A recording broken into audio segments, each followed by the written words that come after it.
When I was a kid, I talk like that. And some of you smile. जैसे जब मैं छोटी थी तब मैं स्टैमर करती थी। Oh really? हाँ। So I used to stammer a lot. At least बोल तो रही हूँ ना, मेरी बात में तो दम है। तो मैं यही बोलना चाहूँगी, जिनको स्टैमरिंग होती है कभी हार मत मानना, अपने आप को कभी कमज़ोर मत समझना।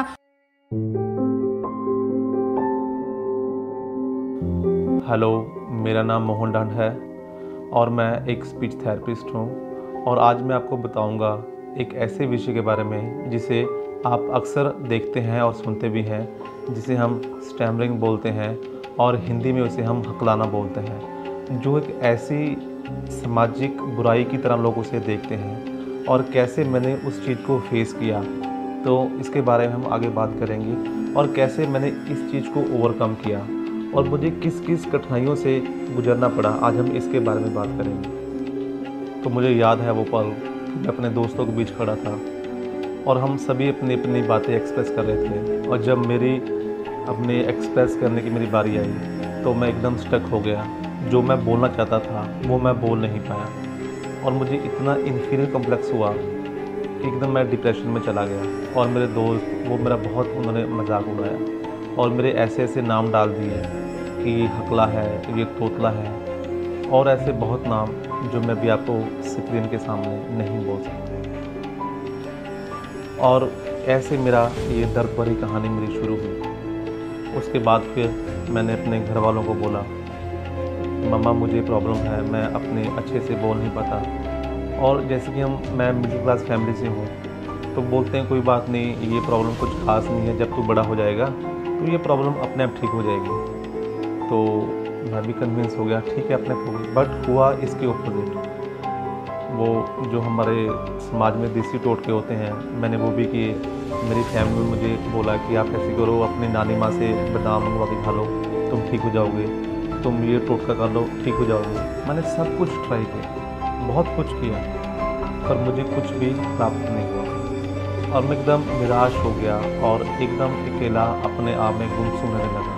और मुझे लगा कि शायद मेरी ज़िंदगी अभी ऐसे ही गुमनामी में चली जाएगी। मेरे साथ ये अक्सर होता था कि जब कभी भी मैं रास्ते में जाता था तो रास्ते के ऊपर जब भी मुझसे कोई पूछता, भैया ये रास्ता किधर जाता है, तो उस समय मैं एकदम मेंटली अपसेट हो जाता और मेरे माइंड के ऊपर इतना प्रेशर पड़ जाता कि मैं कैसे इसको रास्ता बताऊँगा, क्योंकि मेरी हार्ट बीट इतनी फास्ट हो जाती, क्योंकि मुझे इतना डिप्रेशन था और इतना अपने आप में मैं अंदर में ये एक्सेप्ट कर चुका था कि मैं एक बहुत बड़ा स्टैमरिंग का पेशेंट हूँ। जब मेरी प्रोफेशनल लाइफ शुरू हुई तो मैंने काफ़ी जॉब्स के लिए ट्राई किया और मैं जॉब्स के लिए बिल्कुल एलिजिबल होता, मेरी क्वालिफ़िकेशन एकदम परफेक्ट होती। और जब मेरी इंटरव्यू होती तो वहाँ पे जाकर मुझे बहुत परेशानी होती, क्योंकि सेम प्रॉब्लम स्टैमरिंग की मुझे फिर फेस करनी पड़ती। मैं वहाँ पर इतना टैलेंटेड होने के बावजूद भी सिलेक्ट नहीं हो पाता था, क्योंकि मुझे स्टैमरिंग होने की वजह से मैं स्टक हो जाता। मैं जब भी कभी परचेज़ करने के लिए जाता था मार्केट में तो मुझे पता था कि मेरा क्या हाल होता था। जब भी ये थॉट मेरे माइंड में आता था कि मुझे मार्केट में जाना है, बस तभी से मेरे माइंड में स्टैमरिंग शुरू हो जाती थी और इतनी स्टैमरिंग होती थी मैं अपनी बात को एक्सप्रेस करने में बहुत टाइम ले जाता था और मार्केट वाले इतना हंसते थे मेरे पर, तो मैं बहुत डिप्रेशन का शिकार हो गया था। उसके बाद मुझे याद है वो पल, मेरी ज़िंदगी में एक लड़की आई जिसे मैं बहुत प्यार करता था और वो भी मुझे चाहती थी और उसको मेरी ये इस प्रॉब्लम के बारे में कुछ नहीं पता था और अंदर से मैं भी डर रहा था और ईश्वर से प्रार्थना भी कर रहा था कि ईश्वर मेरी मदद करना कि मुझे ये प्रॉब्लम ना हो। और जब मैं उसे प्रपोज़ करने लगा तो वही बात हुई जिसका मुझे बहुत डर था। वहाँ पर भी मेरा एकदम ब्रेक लग गई और मैं अपने आप को एक्सप्रेस नहीं कर पाया, जिसकी वजह से उसने मेरा मजाक तो बनाया ही और वो मुझे हमेशा के लिए छोड़ के चले गए। एक टाइम मेरी ज़िंदगी में भी ऐसा भी आया कि जब मैं इतना ज़्यादा फ्रस्ट्रेट हो चुका था अपने आप से, मुझे ये लगने लगे था कि मैं इस ज़िंदगी में बहुत बड़ा बोझ हूँ, क्योंकि जब मैं इतना टैलेंटेड होने के बावजूद भी अपने आप को एक्सप्रेस नहीं कर पाता तो मेरा जीने का क्या फ़ायदा। सभी जगह में अगर मैं घर से बाहर जाता था, मेरे फ्रेंड्स में मेरा मजाक बनता था, जॉब के लिए जाता था तब मेरा मजाक बनता था, कहीं पर भी मैं जाता था तो हर समय मैं एक मजाक का एक पात्र बन के रह गया। इतना डिप्रेस हो चुका था तो मैंने सुसाइड करने के लिए सोचा कि मैं अब हमेशा के लिए इस ज़िंदगी को अलविदा कह दूँगा और एकदम अंदर से शांत हो जाऊँगा ताकि मुझे ये समस्या कभी भी ना हो। बट ईश्वर की कृपा हुई, जब मैं सुसाइड करने के लिए गया तब एकदम मेरे माइंड में थॉट आया, मैंने किसी की पॉजिटिव बातें कुछ सुनी हुई थी कि ज़िंदगी में कभी भी हार मत मानो, ज़िंदगी सभी को एक ना एक मौका देती है तो तुम्हें भी देगी, तुम अच्छे से अपने डेडिकेशन के साथ करो। तो मुझे अंदर से आवाज़ आई। मैंने स्पीच थेरेपी के लिए भी बहुत ट्राई किया और मुझे याद है एक बार मैं एक स्पीच थेरेपिस्ट के पास गया और उसने मुझे बोला कि 20,000 आपको पे करने पड़ेंगे और मैं एकदम शॉक हो गया कि मैं 20,000 कैसे पे करूँगा, मेरी फैमिली कैसे अलाउ करेगी, मैं एक मिडिल क्लास फैमिली से बिलोंग करता हूँ तो मैं कैसे पे कर पाऊँगा। फिर मैंने अपनी सर्च शुरू की, मैंने इसकी बुक्स सर्च की, फिर मुझे सबसे जो बड़ी मोटिवेशन थी वो मिली ऋतिक रोशन के बारे में। जब मुझे पता चला कि ऋतिक रोशन जो इतने बड़े सेलिब्रिटी हैं कि वो भी किस समय में स्टैमरिंग के पेशेंट थे, तो फिर मैंने उनकी काफ़ी बायोग्राफी पढ़ी, कुछ बुक्स पढ़ी और फिर मैंने अपनी प्रैक्टिस शुरू की और प्रैक्टिस करता गया और एकदम डेडिकेट हो गया। मुझे ये था कि मैंने अपनी प्रैक्टिस खुद से करनी है, एकदम जैसे मैं 6 मंथ के लिए बिल्कुल अंडरग्राउंड हो गया। मुझे ये था कि मुझे ये प्रैक्टिस करके मैं बहुत जल्दी अपनी स्टैमरिंग को ओवरकम कर लूँगा और हुआ भी ऐसे।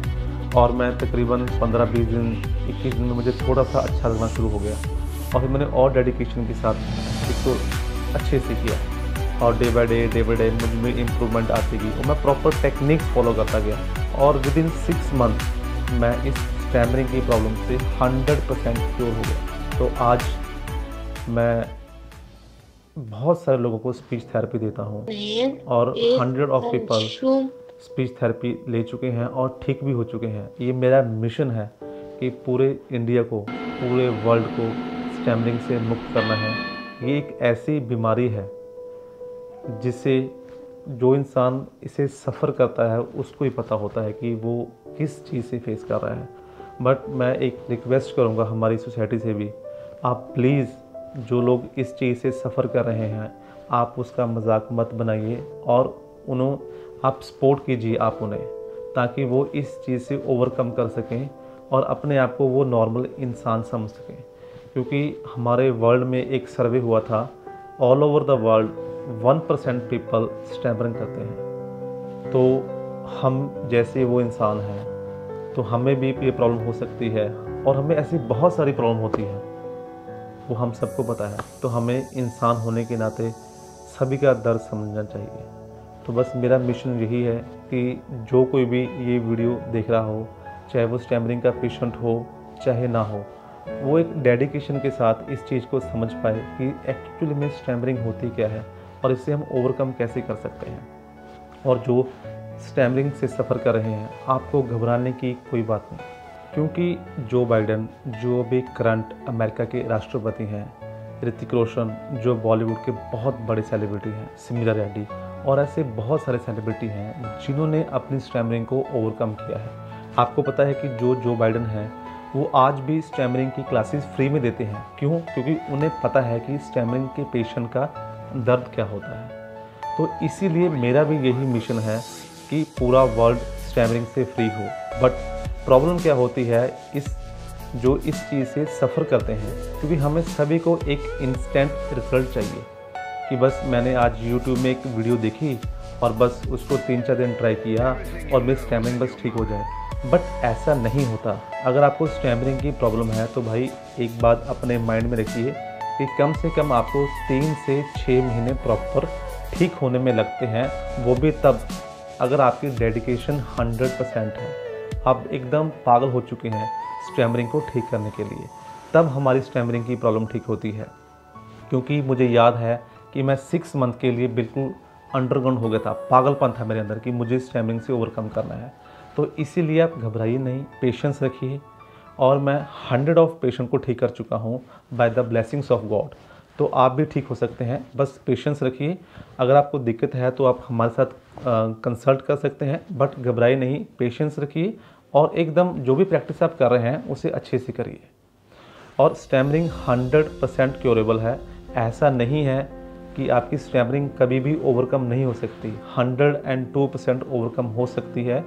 जितने बड़े सेलिब्रिटीज़ ने की है, मैंने खुद की है, तो आप भी तो आम इंसान हैं, आप हमसे कुछ अलग तो नहीं। बस कमी क्या है? डेडिकेशन की, हार्डवर्क की। जब मैं अपनी स्टैमरिंग को बिल्कुल ओवरकम कर चुका था और मुझे ये था कि मैं और ऐसी हीलिंग मोडेलिटीज़ में जाऊँ जिसे मैं सीख कर और भी इस फील्ड को अच्छे से ग्रो कर सकता हूँ। और फिर by chance, by the blessings of God, मैंने रेकी हीलिंग एनर्जी में आया और मैंने सीखी और मेरे में बहुत चेंजेस आए, मेरे बहुत ब्लॉकेजेस थे वो दूर हुए और मेरा इंटरेस्ट बढ़ा।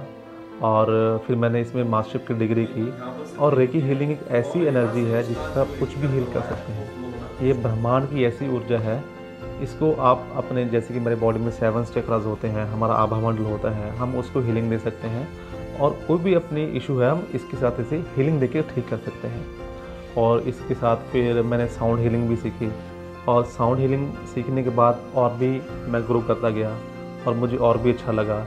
और फिर साउंड हीलिंग को मैंने स्टैमरिंग के पेशेंट के ऊपर भी ट्राई किया तो मुझे और भी अच्छे रिजल्ट मिले। और वैसे भी जनरली साउंड हीलिंग बहुत अच्छी है, क्योंकि साउंड, आपको वैसे पता है कि जब हम कोई अच्छा सा सॉन्ग जो हमें पसंद है, जब वो सुनते हैं तो हमें अच्छा लगता है। तो साउंड हीलिंग, जिसकी जो वाइब्रेशन जब हमारे 7 चक्रास में जाती हैं, हमारे आभामंडल जिसे हम ऑरा बोलते हैं उसमें जाती हैं, तो हमारी इंस्टेंट हीलिंग होती है। और हमारे ब्लॉकेजेस जो हमारे सबकॉन्शियस माइंड में होते हैं, काफ़ी सालों से होते हैं, वो बहुत इंस्टेंटली रिलीज़ हो जाते हैं, जिसके साथ स्टैमरिंग को ओवरकम करने में भी काफ़ी हेल्प मिलती है। तो साउंड हीलिंग बहुत अच्छी साइंस है।